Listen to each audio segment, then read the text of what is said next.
Terima kasih pemirsa, Anda kembali menyaksikan Kominfo Newsroom. Pemirsa, Korps Lalu Lintas Polri resmi menerbitkan surat izin mengemudi pengendara motor dengan kapasitas mesin 250 sampai 500 cc.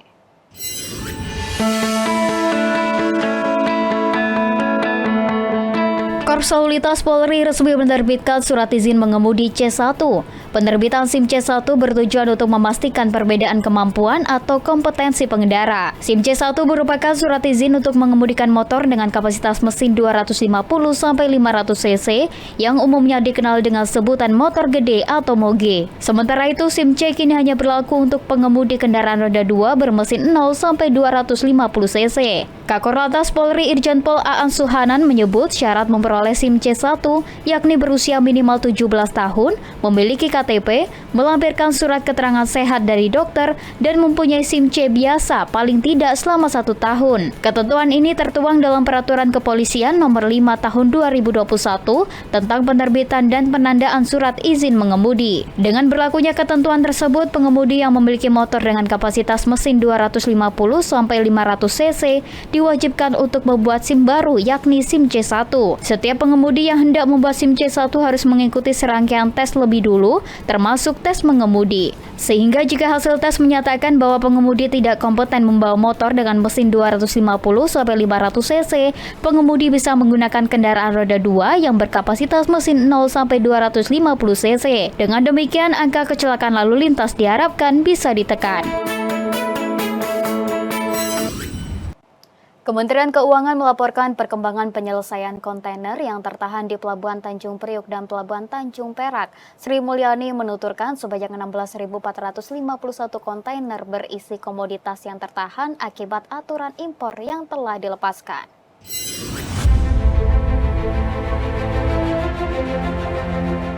Kementerian Keuangan melaporkan perkembangan penyelesaian kontainer yang tertahan di Pelabuhan Tanjung Priuk dan Pelabuhan Tanjung Perak. Menteri Keuangan Sri Mulyani Indrawati mengatakan pertanggal 26 Mei 2024 telah diselesaikan sebanyak 16.451 atau setara dengan 62,3% dari total 26.415 kontainer yang tertahan. Kontainer itu berhasil dilepaskan seiring dengan terbitnya Peraturan Menteri Perdagangan Nomor 8 Tahun 2024 yang merevisi Permendak Nomor 36 Tahun 2023 tentang larangan pembatasan barang impor.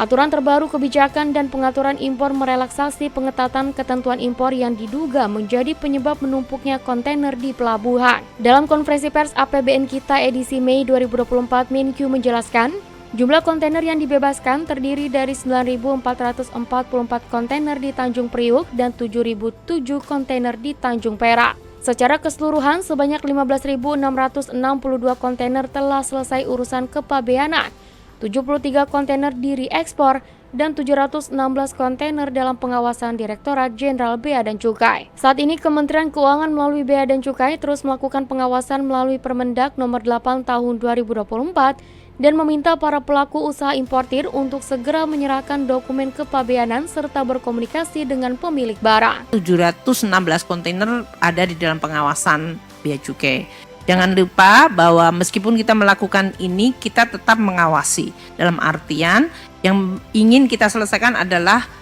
berhentinya supply chain gara-gara kontainernya tidak bisa keluar. Ini tentu mempengaruhi produksi dan ini yang kita selesaikan. Namun untuk kontainer yang isinya barang-barang yang menimbulkan resiko, termasuk resiko industri dalam negeri, maka kita tetap melakukan pengawasan sesuai dengan Permendak. Beralih ke informasi lainnya pemirsa, Kementerian Pertanian menyalurkan bantuan pertanian pasca banjir Sulawesi Selatan sebesar 365,32 miliar rupiah. Bantuan tersebut diantaranya alat dan mesin pertanian serta sarana produksi seperti pupuk subsidi. Kementerian Pertanian Republik Indonesia menyalurkan bantuan pertanian untuk Sulawesi Selatan senilai 365,32 miliar rupiah. Bantuan itu diberikan untuk meringankan beban korban banjir sehingga dapat bangkit dan memperkuat perekonomian Sulawesi Selatan yang sempat terganggu akibat bencana. Selain itu, kunjungan Menteri Pertanian Andi Amran Sulaiman merupakan perintah langsung dari Presiden Joko Widodo untuk menyelesaikan seluruh permasalahan pertanian di daerah. Bantuan yang diberikan terdiri dari bantuan pupuk subsidi sebesar 869.355 ton dengan total 4,8 triliun rupiah. Hak ini terdapat penambahan 451.718 ton senilai 2,57 triliun rupiah. Semula hanya 417.000 ton senilai 2,3 triliun rupiah. Sementara itu pupuk subsidi nasional pada periode yang sama totalnya 9,55 juta ton senilai 53,32 triliun rupiah. Terdapat penambahan 4,8 juta ton yang senilai 27,2 triliun rupiah, semula hanya 4,73 juta ton senilai 26,12 triliun. Sedangkan untuk bantuan benih reguler untuk Sulawesi Selatan tahun 2024 senilai 82,89 miliar rupiah.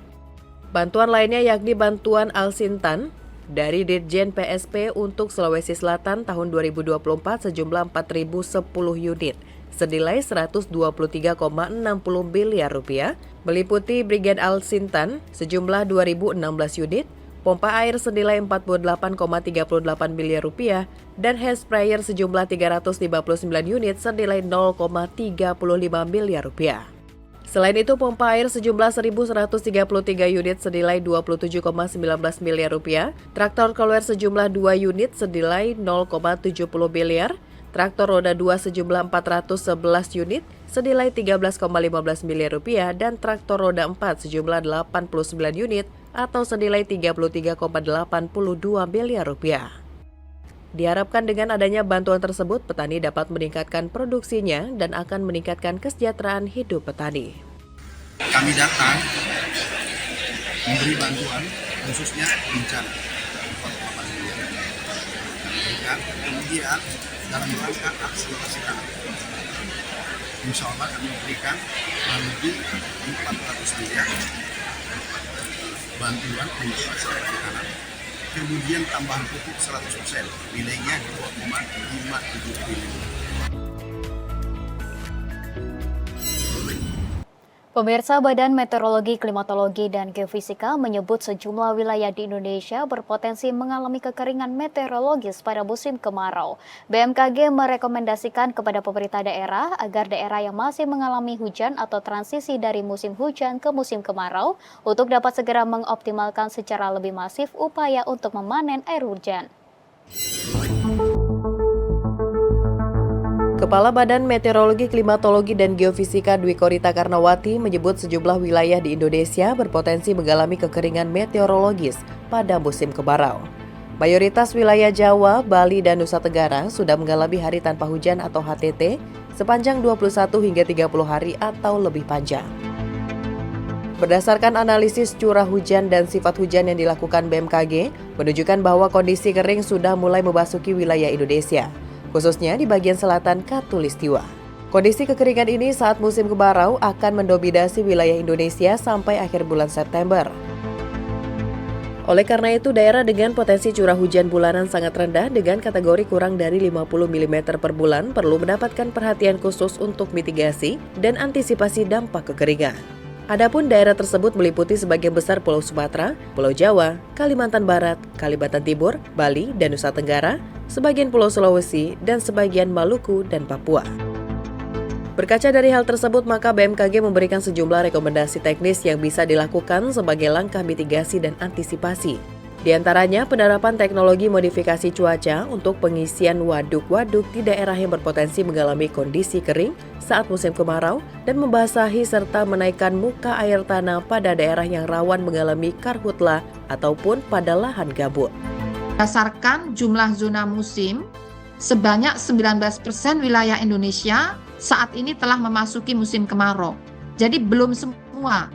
Jadi memang tidak mengherankan bila wilayah tadi seperti Jawa, sebagian besar Jawa, Bali, Nusa Tenggara Barat, Nusa Tenggara Timur itu sudah kering, tapi masih ada wilayah yang lebih luas lagi itu malah belum memasuki kemarau.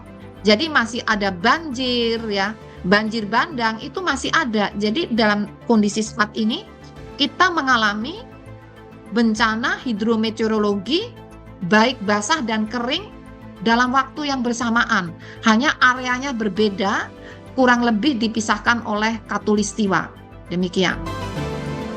BMKG merekomendasikan kepada pemerintah daerah agar daerah yang masih mengalami hujan atau transisi dari musim hujan ke musim kemarau untuk dapat segera mengoptimalkan secara lebih masif upaya untuk memanen air hujan.